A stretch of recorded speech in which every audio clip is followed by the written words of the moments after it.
ಧನ್ಯ, ಯಾಕೆ ಥಂಡಿ ಆಯ್ತಾ? ಇಲ್ಲ, ನಿನ್ನೆ ಸಾಹೇಬ್ರ ಮಾರಿ ಜಾತ್ರೆ ಹೋಗಿದ್ನಾ, ಅಲ್ಲಿಂದ ಬಂದ್ಮೇಲೆ ಕೆಮ್ಮು ಶುರು ಆಗಿದೆ. ಯಾಕೆ ಅಂತ ಗೊತ್ತಿಲ್ಲ. ಓ, ಈಗ ಕತೆ. ನಿನ್ ಕೆಮ್ಮಿ ಕಾರಣ ಏನಂತ ನಂಗೆ ಗೊತ್ತಾಯ್ತು.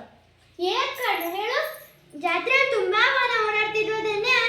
ಒಂದು ರಾಶಿ ವಾಹನ ಓಡಾಡ್ತಿದ್ವು, ರಾಶಿ ರಾಶಿ ಜನ ಇದ್ರು.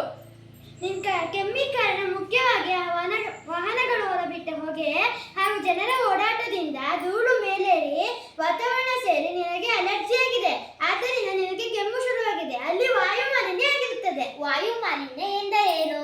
ಗಾಳಿಯು ಹಾನಿಕಾರಕ ಅನಿಲಗಳು ವಿಷಕಾರಿ ಅಂಶಗಳಿಂದ ಮಲಿನಗೊಳ್ಳುವುದೇ ವಾಯು ಮಾಲಿನ್ಯ. ವಾಯು ಮಾಲಿನ್ಯದಿಂದ ಏನೇನು ತೊಂದರೆಗಳಾಗುತ್ತದೆ? ವಾಯು ಮಾಲಿನ್ಯದಿಂದ ಶ್ವಾಸಕೋಶಕ್ಕೆ ಸಂಬಂಧಿಸಿದ ಕಾಯಿಲೆಗಳು ಬರುತ್ತವೆ. ಇಡೀ ಪರಿಸರವೇ ಕಲುಷಿತಗೊಳ್ಳುತ್ತದೆ. ಓಝೋನ್ ಪದರ ಹಾಳಾಗುತ್ತದೆ. ವಾಯು ಮಾಲಿನ್ಯವನ್ನು ತಡೆಗಟ್ಟುವುದು ಹೇಗೆ? ಎಲ್ಲರೂ ಸಾರ್ವಜನಿಕ ವಾಹನದಲ್ಲಿ ಪ್ರಯಾಣ ಮಾಡಬೇಕು. ಪ್ಲಾಸ್ಟಿಕ್ನಂಥ ವಸ್ತುಗಳನ್ನು ಸುಡಬಾರದು. ಹೆಚ್ಚು ಹೆಚ್ಚು ಗಿಡಗಳನ್ನು ನೆಡಬೇಕು. ಕೈಗಾರಿಕೆಗಳ ಹೊಗೆಯನ್ನು ವಾಯುಮಂಡಲಕ್ಕಿಂತ ಮೇಲೆ ಹೋಗುವಂತೆ ಮಾಡಬೇಕು. ವಾಯು ಮಾಲಿನ್ಯದ ಅರ್ಥ, ಅದಕ್ಕೆ ಕಾರಣ, ಪರಿಣಾಮ ಮತ್ತು ಪರಿಹಾರಗಳ ಬಗ್ಗೆ ಸಾಕಷ್ಟು ಮಾಹಿತಿ ತಿಳಿಯಿತು.